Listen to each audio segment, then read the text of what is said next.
Good morning students, welcome in the class 9th। जैसे कि आज हम लोग हमारा नेक्स्ट पोर्शन देखने जा रहे हैं एटम साइज। एटम में साइज, मास एंड वेलेंसी, मतलब एटम का साइज क्या किस बात पर निर्भर होता है। मास यानी उसका द्रव्यमान और वैलेंसी यानी संयोजकता किस पैटर्न पर निर्भर होती है। ये सब चीज़ें आपको यहाँ पे बताई गई है बेटा। इस पैटर्न में आज हम लोग इसके पूर्व जो वीडियो देखे हुए हैं उसमें हमने हमारा चैप्टर 4 स्टार्ट किया हुआ है मेजरमेंट ऑफ मैटर, जिसमें मैंने आप लोग को तराजू के बारे में भी जानकारी बताई थी, जिसको हम लोग वेट कहते हैं। वेट के हैं अभी नए प्रकार भी आ चुके हैं, इलेक्ट्रॉनिक मशीन भी आए हुए हैं जिससे हम लोग वेट चेक कर सकते हैं। लॉज ऑफ केमिकल कॉम्बिनेशन में मैंने यही बताया कि एलएचएस में जो आप लोगों को केमिकल रिएक्शन के होने के पूर्व जो रिएक्टेंट्स दिए गए होते हैं, शरबत का मैंने उदाहरण दिया था आप लोग को। शरबत बनाने के पहले जो रिएक्टेंट्स हमने यूज़ किए थे उसका जो वजन था, उसका जो वेट था, वो वेट समांतर रहता है उसका प्रोडक्ट बन जाने के बाद, यानी कि पूरा का पूरा शरबत बन जाने के बाद अगर उसका वेट करके देखें तो वो उतने के उतना ही रहता है। जैसे आप लोग को ये आकृति द्वारा मैंने आप लोग को एक रिएक्शन भी समझा कर बताई थी। इसके बाद हमने law of conservation of matter देखा है।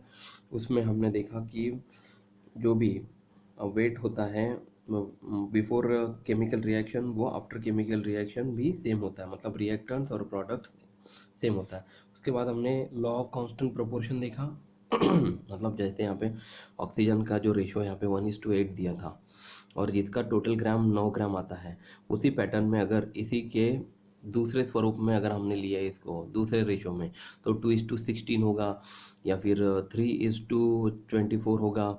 इस तरह से इसका मल्टीप्लिकेशन बाय वाइज उसका रेशियो हम लोग को लेना है। उसका जो सम होगा 44 ग्राम जो है, इस तरह से 3:8 वाला हम लोग इस तरह से ले सकते हैं बेटा। ये है कार्बन डाइऑक्साइड का रेशियो, कार्बन डाइऑक्साइड का।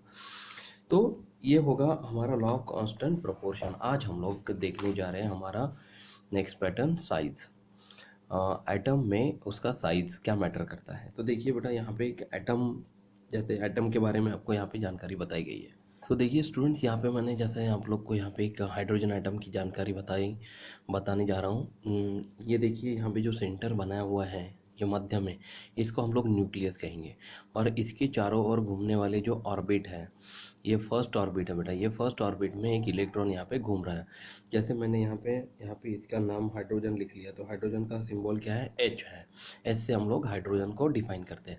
तो हाइड्रोजन के न्यूक्लियस में जो सेंटर में होता है, ये पूरा का पूरा जो भाग आप लोग को दिख रहा है, ये पूरा का पूरा हाइड्रोजन का न्यूक्लियस है। इस न्यूक्लियस के अंदर होता है बेटा प्रोटॉन और न्यूट्रॉन। प्रोटॉन को हम लोग पी से शो करेंगे और न्यूट्रॉन को हम लोग एन से शो करेंगे। प्रोटॉन जो होता है वो पॉजिटिवली चार्ज होता है और न्यूट्रॉन जो होता है वो न्यूट्रल होता है, मतलब जिसका कोई चार्ज ही नहीं होता। और जो इलेक्ट्रॉन होता है बेटा, वो इलेक्ट्रॉन इस तरह से इसके चारों ओर घूमता रहता है, जिसको हम लोग ई डैश से हम लोग डिफाइन करते हैं। तो ये बात समझ में आई आप लोग को कि हाइड्रोजन जो एटम होता है उसके अंदर में, मतलब सभी जो भी एटम हम लोग लेंगे, कैल्शियम, फास्फोरस, क्लोरीन, मैग्नीशियम, ऐसे बहुत सारे एलिमेंट्स है, उसके एटम भी हम लोग उसी के सिंबल से हम लोग डिफाइन करते हैं। तो हाइड्रोजन का जो एटम है एच से ही हम लोग दिखाएंगे। तो हाइड्रोजन के न्यूक्लियस में, मतलब सभी जो भी तत्व होंगे, एलिमेंट्स होंगे, उनका एक एटम होता है। एटम के हर एक एटम के अंदर, मतलब उनके बहुत सारे एटम होते हैं, तो हर एक एटम के अंदर एक न्यूक्लियस होता है और उस न्यूक्लियस के अंदर होते हैं बेटा प्रोटॉन और न्यूट्रॉन। तो प्रोटॉन्स की जो संख्या होती है वो भी इलेक्ट्रॉन के जितनी ही होती है। समझ में आ रहा मैं क्या बोल रहा हूँ। तो protons are nothing but equal to electrons, परंतु इलेक्ट्रॉन जो है वो उसके चारों ओर कक्षाओं में घूमता है और प्रोटॉन जो है वो उसके न्यूक्लियस में मध्य में पॉजिटिवली चार्ज के रूप में सेव होकर आप लोग को दिखता है। ठीक है, हम लोग सामने के पोर्शन अभी पढ़ेंगे।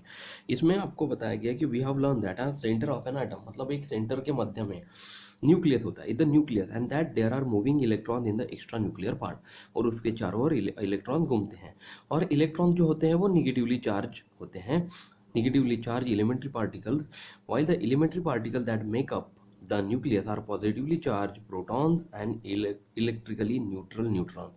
और जो न्यूट्रॉन होता है बेटा, मतलब न्यूक्लियस होता है, उस न्यूक्लियस के अंदर होता है पॉजिटिवली चार्ज प्रोटॉन। मतलब अभी जैसे मैंने आप लोग को यहाँ पे बताया ना ये पॉजिटिवली चार्ज प्रोटॉन यहाँ पे होगा और इलेक्ट्रिकली न्यूट्रल चार्ज वाला न्यूट्रॉन इसमें होगा, इलेक्ट्रिकली न्यूट्रल वाला न्यूट्रॉन होगा। Look at the image of an atom. जैसे देखिए एक इमेज यहाँ पे आप लोग को दिख रही है, ये एटम की इमेज है with the field of an microscope, और ये माइक्रोस्कोप से बनाई गई है। अब यहाँ पे आपको साइज ऑफ एन एटम बताया गया बेटा। जैसे हाइड्रोजन का ये जो साइज आप लोग को यहाँ पे दिख रहा है, ये साइज बहुत छोटा है ना। इसके अलावा और मैं आप लोग को कुछ साइजेस यहाँ पे बता सकता हूँ जो मैंने यहाँ पे ड्रॉ की हुई है बेटा। जैसे यहाँ पे देखिए ये कुछ एटम्स हैं, इन एटम्स के साइज यहाँ पे ड्रॉ किए गए। यहाँ पे हाइड्रोजन का ये साइज दिख रहा है बेटा हम लोग को, इसका इलेक्ट्रॉनिक कॉन्फ़िगरेशन 1, यहाँ पे 1,0 भी हम लोग लिख सकते हैं, जिसकी संयोजकता यानी वैलेंसी 1 होती है।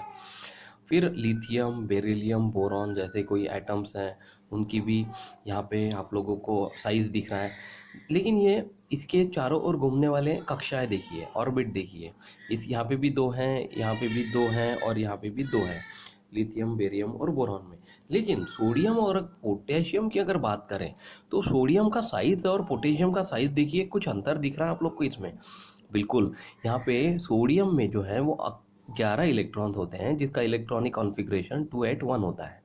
2 और 8 10 और 1 11, 2 8 8 के सीरीज में इनको इस तरह से लिखना पड़ता है बेटा कि जैसे फर्स्ट ऑर्बिट में हम लोग को यहाँ पे 2 इलेक्ट्रॉन्स शो करने हैं, सेकंड ऑर्बिट में हम लोग को इस तरह से हम लोग को 8 और तीसरे ऑर्बिट में हम लोग को 1 इलेक्ट्रॉन शो करना है। लेकिन पोटेशियम की अगर बात करते हैं तो देखिए पोटेशियम की बात करते समय आप लोग को यहाँ पे बहुत अच्छे से दिखेगा कि इसका जो इलेक्ट्रॉनिक कॉन्फ़िगरेशन है बेटा, ये पोटेशियम की बात करेंगे तो इलेक्ट्रॉनिक कॉन्फ़िगरेशन 2 8 8 1 है, जिसको भी वैलेंसी 1 ही है।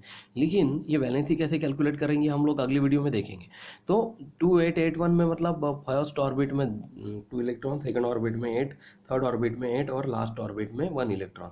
तो यहाँ पे देखिए कितने ऑर्बिट हो गए, 1 2 3 और 4 ऑर्बिट, और सोडियम में कितने ऑर्बिट है बेटा, 3। तो ऑब्वियसली सोडियम का जो साइज़ होगा वो छोटा होगा और पोटेशियम का साइज़ होगा वो बड़ा होगा। अब इसमें और एक चीज़ मैं आपको बहुत अच्छे से बता सकता हूँ कि सोडियम का ये न्यूक्लियस आप लोग को दिख रहा है और पोटेशियम का न्यूक्लियस दिख रहा है।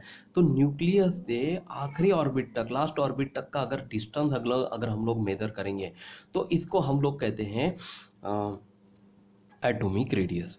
एटॉमिक रेडियस में हम लोग को यहाँ पे अंतर जो दिखेगा वो सोडियम में जो है वो कम दिख रहा है बेटा, और पोटेशियम में जो है वो अंतर ज़्यादा दिख रहा है।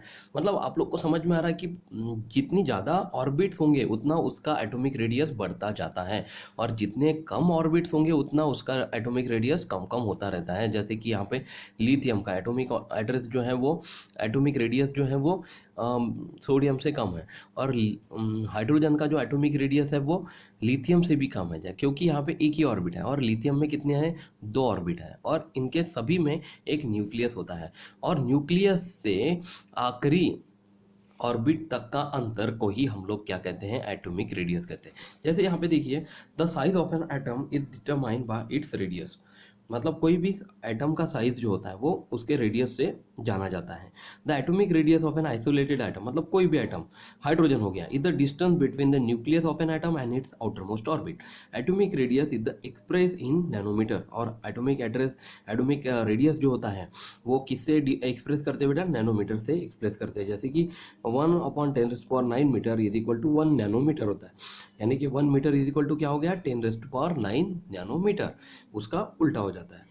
तो यहाँ पे देखिए एटॉमिक रेडियस दिए गए बेटा हर एक एटम के, कुछ एटम यहाँ पे बताया गया, हाइड्रोजन एटम है, इसका एटॉमिक रेडियस कितना है, 10⁻⁻10 मीटर।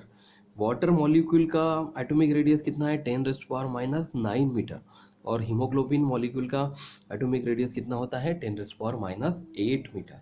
ठीक है, तो ये हो गया approximate size of an atom.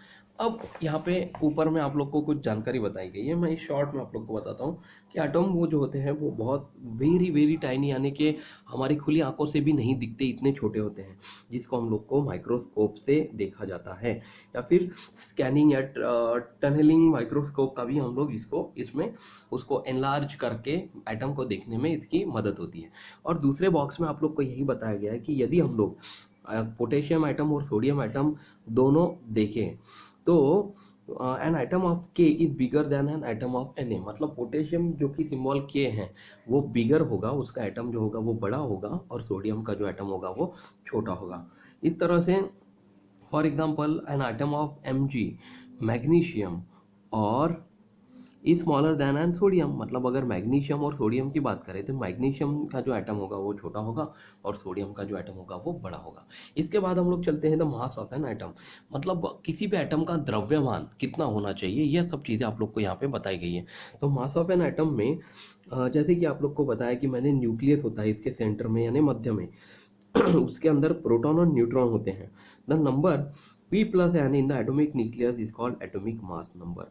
यदि हम लोग अभी जो मैंने पहली आकृति बताई थी, देखिए इस आकृति में यदि मैं यहाँ पे p प्लस एन करूँगा तो ये p प्लस एन यानी क्या होगा, एटॉमिक मास नंबर।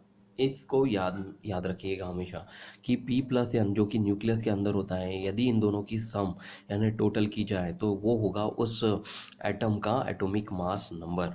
जैसे आप लोग को यहाँ पे एक का कॉलम दिया गया बेटा, इस सभी कॉलम में एटॉमिक मास नंबर बताए गए हर एक एलिमेंट के। जैसे कि हम लोग हाइड्रोजन की बात करेंगे तो इसका एटॉमिक मास नंबर क्या है, 1। क्यों 1 है, क्योंकि हाइड्रोजन जो तत्व है, एलिमेंट है जो कि हमारे आसपास हवा में आप लोग को दिखेगा, वो बहुत ही छोटा होता है और बहुत ज़्यादा हल्का होता है। उस वजह से उसका जो एटॉमिक मास होता है वो कम है और सिर्फ 1 है। हीलियम का एटॉमिक मास है 4, लिथियम का 7, बेरिलियम का 9, बोरान का 11, कार्बन का 12, नाइट्रोजन का 14। इस तरह से अलग अलग एलिमेंट्स के यहाँ पे एटॉमिक मास नंबर्स आप लोग को बताए गए हैं। जैसे कि अगर हम लोग नाइट्रोजन एटम की हाइड्रोजन एटम के साथ कंपैरिजन करें तो आपको तो पता है कि हाइड्रोजन एटम का जो एटॉमिक मास नंबर है वो 1 है। तो 1 इंटू 14 करेंगे तो वो जो एटॉमिक मास नंबर होगा will be equal to the atomic mass number of nitrogen, मतलब उसके गुना 1 गुना 14, 1 गुना 14 यानी कितने होंगे नाइट्रोजन का एटॉमिक मास नंबर। जैसे कि आप लोग यहाँ पे देख पा रहे हैं बेटा, नाइट्रोजन का एटॉमिक मास नंबर यहाँ पे कितना दिया आपको, 14 दिया है। तो therefore the relative mass of nitrogen atom is 14. This is how the relative atomic masses of various elements were determined. On this scale, the relative atomic masses of many elements come out to be fractional. Therefore, in the course of time, different atoms were chosen as reference atom. मतलब इस तरह से बहुत सारे atom जो है वो reference atom के पैटर्न में चुने गए। Let us see how to express the relative mass of nitrogen atom having accepted the relative mass of hydrogen as 1। मतलब जैसे कि मैंने आपको कंपैरिजन के बारे में अभी बताया कि अगर हाइड्रोजन का 1 एटॉमिक मास नंबर हम लोग कंसिडर करके चलते हैं, मतलब उसका है ही, तो उसके कंपैरिजन में नाइट्रोजन का एटम का मास हम लोग किस तरह से कैलकुलेट करेंगे तो वो होगा 14। तो finally in 1961 the carbon atom was selected as the reference atom. सबसे पहले कार्बन एटम को रेफरेंस एटम के बारे में के रूप में जाना गया। रेफरेंस एटम मतलब कभी भी हम लोग कार्बन सबसे पहले उसको कंसीडर करेंगे। तो in this scale the relative mass of carbon atom was accepted as 12। जैसे कि आपको पता है कि कार्बन का जो एटॉमिक मास नंबर यहाँ पे जो दिया गया है वो कितना है, यहाँ पे बेटा देख रहे हैं आप लोग 12 है। तो 12 the relative atomic mass of hydrogen atom compare to the carbon atom become 12 into 1/12। मतलब अगर हम लोग relative atomic mass of hydrogen calculate करेंगे तो यहाँ पे देखिए कार्बन का एटॉमिक मास नंबर कितना है 12 और इसको रेफरेंस 1/12 का दिया गया है। तो 12 इंटू 1/12 अगर किए तो इसका आंसर क्या आएगा आपका 1 आएगा, तो दैट इज 1। तो the mass of 1 proton end of 1 neutron on the scale of relative atomic masses is approximately 1। मतलब अगर किसी भी कंपैरिजन में रेफरेंस एटम के साथ अगर उसको इस तरह से मल्टीप्लाई किया जाए तो आप लोग को उसका एटॉमिक मास नंबर अप्रोक्सीमेटली कितना मिलना चाहिए, 1 मिलना चाहिए, जो कि हम लोग हाइड्रोजन के कंपैरिजन में कैलकुलेट करेंगे। देखिए ये जो पोर्शन मैंने आप लोग को यहाँ पे बताया है वो यही बताता है कि एटम जो है वो वेरी टाइनी होता है और साइंटिस्ट ने बहुत सारा स्ट्रगल करने के बाद 19वीं शताब्दी में मतलब 19th सेंचुरी में एक्यूरेटली एटॉमिक मास कैलकुलेट किए और इसको हम लोग relative mass of an atom कहेंगे। और इसमें ये बताया गया बेटा आप लोग को the hydrogen atom being the lightest was initially chosen as reference atom. और हाइड्रोजन एटम को जो लाइटेस्ट होता है वो हम लोगों ने राइट रेफरेंस एटम के रूप में चुना था, लेकिन उसके बाद फिर कार्बन को हमने चुना हुआ है। The relative mass of hydrogen atom which has only one proton in its nucleus was accepted as one. और इसी तरह से मतलब जैसे मैंने आपको बताया कि हाइड्रोजन के जितने इलेक्ट्रॉन्स होंगे उतने ही प्रोटॉन्स भी होंगे, तो इसके प्रोटॉन को हम लोग वन कंसिडर करेंगे क्योंकि इसके इलेक्ट्रॉन कितने होते हैं, एक ही होता है।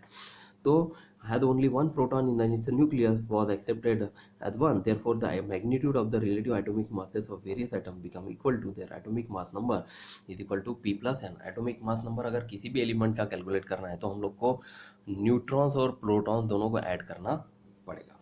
अब हम लोग चलते हैं हमारे नेक्स्ट टॉपिक की तरफ, वो है बेटा इसमें ये बताया गया आप लोग को कि today we have highly accurate method for measuring the mass of an atom directly, hence instead of relative mass unified mass has now been accepted as the unit of atomic mass। मतलब देखिए जैसे हम लोग reference atom लेते थे, जैसे कि hydrogen को लिया, फिर बाद में कार्बन को लिया, परंतु डाल्टन ने एक एटॉमिक मास डायरेक्टली बता दिया था, 1 U is equal to 1.66053904 into 10⁻⁻27 kg। अगर हम लोग यूनिफाइड मास अगर लिए तो इससे हम लोग किसी भी एलिमेंट का मास एक्यूरेटली कैलकुलेट कर सकते हैं। इसके बाद हम लोग को दिया बेटा केमिकल सिंबल ऑफ एलिमेंट्स। जैसे कि आप लोग को पता है ये यू की वैल्यू आप लोग हमेशा याद रखिएगा। इसके बाद जो केमिकल सिंबल ऑफ एलिमेंट्स आप लोग को बताया गया है, इसमें आप लोग को IUPAC नेम बताया गया है। मतलब IUPAC नेम वो इंफॉर्मेशन होती है जो कि ऑल ओवर इंटरनेशनल लेवल पर उसको पब्लिश की जाती है। मतलब किसी भी तत्व का नाम IUPAC नेम में इंटरनेशनल लेवल पर चेक करने के बाद आप लोग को वो अलग दिखेगा, लेकिन वो इंटरनेशनल लेवल पर एक्सेप्टेड है। तो IUPAC का फुल फॉर्म क्या है बेटा, यहाँ पे दिया गया, देखिए, international union of pure and applied chemistry. मतलब जो भी हम लोगों ने अभी हम लोग सिंबल्स देख रहे हैं ना, वो सिंबल्स IUPAC नेम से ही बनाए गए हैं। इसके रूल्स क्या है, जैसे आपको पता है कि according to this method the symbol of an element is either the first letter of the first or the first and the second another specific letter in its name of the two letter, the first is the capital letter and the second is the small. जैसे आपको यहाँ पे ये table में आप लोग को जानकारी मैं बताता हूँ, इस सेंटेंस का मतलब क्या है। जैसे कि हाइड्रोजन का अगर हम लोगों ने सिंबल लिखा तो इसका सिंबल है बेटा H, यहाँ पे देखिए H लिख रहा हूँ मैं। और हीलियम का यदि मैंने लिखा तो वो होगा HE। तो देखिए HE मैंने कैसे लिखा, फर्स्ट लेटर कैपिटल होना चाहिए और सेकंड लेटर स्मॉल लेटर होना चाहिए। लेकिन इसमें कोई भी 3 लेटर हम लोग को कंसिडर नहीं करना है। मतलब कोई भी एलिमेंट का सिंबल एक लेटर हो सकता है या फिर कोई 2 लेटर हो सकते हैं, 3 नहीं होंगे। और पहला लेटर हमेशा कैपिटल लेटर ही होगा, और यदि हम लोग को दूसरा लेटर लेने की ज़रूरत पड़ी तो वो उसका स्मॉल लेटर ही होना चाहिए। जैसे हीलियम का He हो गया तो लिथियम का Li हो जाता है, बेरिलियम का Be। देखिए मैं जिस तरह से लिख रहा हूँ उसी पैटर्न में आप लोग को इसके सिम्बॉल्स लिखने पड़ेंगे। लिथियम में L कैपिटल और I स्मॉल हो गया, बेरिलियम में B कैपिटल और B E स्मॉल हो गया, बोरॉन का सिंबल है B, कार्बन का है बेटा C। तो देखिए हर बार मैं capital letter first letter capital ही लिख रहा हूँ। और ये सिंबल्स आप लोग को हमेशा याद रखने हैं। फिर नाइट्रोजन का अगर हम लोग को सिंबल लिखना है तो वो Na हो जाता है, ऑक्सीजन का O है, फ्लोरीन का F है, नियॉन का Ne है, सोडियम का Na है, मैग्नीशियम का Mg है, एल्यूमिनियम का Al है, सिलिकॉन का Si है, फॉस्फोरस का P है, सल्फर का S है, क्लोरीन का Cl है, आर्गॉन का Ar है, पोटेशियम का K है, कैल्शियम का Ca है। देखिए जिस तरह से ये मुझे याद है ना, उसी तरह से आप लोग भी इनको अच्छे से इनके सबके एलिमेंट सबके सिंबल्स याद रख सकते हैं। सिर्फ कोशिश करनी है आप लोग को इनको लिख के देखने की। जितनी ज़्यादा आप लोग इनको लिखने की प्रैक्टिस करेंगे उतने ही सिंबल्स आप लोग बिना देखे बिना झिझक आप लोग उसको लिख पाएंगे। ठीक है, तो यही चीज़ें आप लोग को यहाँ पे बताई गई है बेटा। देखिए मैं बताना चाहूँगा कि और एक बार बताता हूँ, according to this method IUPAC name के मेथड से ये आपको बताता है कि कोई भी केमिकल सिंबल उसके इन्वेंशन मेथड पर डिपेंड होती है। और वो इन्वेंशन मेथड किसने बनाई बेटा, बर्जेलियस नामक वैज्ञानिक ने। और इस मेथड का मतलब ये होता है कि किसी भी सिंबल को IUPAC नेम के थ्रू हम लोग उसको फर्स्ट लेटर या फिर यदि सेकंड लेटर लेते हैं तो दो लेटर से हम लोग उसको डिफाइन कर सकते हैं। एंड दो लेटर में of the two letter the first is a capital letter and the second is a small. इस तरह से किसी भी एलिमेंट का सिंबल हम लोग को लिखना है। और एक इंपॉर्टेंट बात देखिए बेटा, डाल्टन मतलब ये बर्दैलियत तो बाद में आए, लेकिन उनके पहले Dalton theory of atomic relativity थी। उन्होंने बताया था कि किसी एलिमेंट के साइन से अगर उनको रिप्रेजेंट किया जा सकता है, जैसे उन्होंने वो ज़माने में, उनके ज़माने में हाइड्रोजन को इस तरह से सिंबल देकर डॉट बनाया था, गोल एक राउंड में डॉट हाइड्रोजन करके उसको संबोधित किया जाता था। फिर कॉपर को देखिए बेटा, यहाँ पे आप लोग को दिख रहा है कि सर्कल में सी करके बताया गया था। लेकिन जैसे जैसे एलिमेंट्स यानी तत्वों की जानकारी है ना मिलती गई, हम लोग को समझ में आती गई। 108 तत्व हमारे पास अभी तक हम लोग को पता है। तो सभी 108 तत्व जैसे जैसे खोजे गए, वैसे वैसे ये तत्व का जो रिप्रेजेंटेशन ऑफ साइन था वो कैसे बनाएं और कैसे लिखें, ये तो समझना मुश्किल हो गया था। और ये समझते समझते उनको ये समझ में आ गया था कि ये जो पैटर्न हम लोग बना रहे हैं, गोल में डॉट या फिर इक्वल टू साइन देना या डैश बनाना या गोल बनाना या स्टार बनाना, ये उचित नहीं है। इसका कोई एक नया पैटर्न होना चाहिए। वो पैटर्न फिर बर्देलियस ने बताया, जो कि अभी आज की सदी में हम लोग उनकी सिंबल से उनको जानते हैं और वो लेटर्स के पैटर्न में लिखे जाते हैं। पहला लेटर कैपिटल, और यदि दो लेटर लेने की ज़रूरत पड़ी, दो से ज़्यादा नहीं होंगे, तीन नहीं होंगे कभी भी, तो दो लेटर लेनी पड़ी तो दूसरा जो लेटर होगा वो स्मॉल ही होना चाहिए। तो आशा करता हूँ स्टूडेंट्स आप लोग को ये वीडियो बहुत पसंद आया है, और नहीं आया तो आप लोग ये वीडियो एक बार, दो बार, तीन बार जितनी चाहे उतना देख सकते हैं, ताकि आप लोग को ये जो पार्ट है वो अच्छे से और क्लियर हो जाए। और अगली वीडियो में इसके अगला पार्ट मैं आप लोग को ज़रूर समझा के बताऊंगा। तब तक आप लोग अभी तक का जितना पोर्शन हुआ है वो सब पढ़ के रखिए और ख़ुद का ख्याल रखिए, हंसते रहिए, मुस्कुराते रहिए। Thank you so much class, thank you.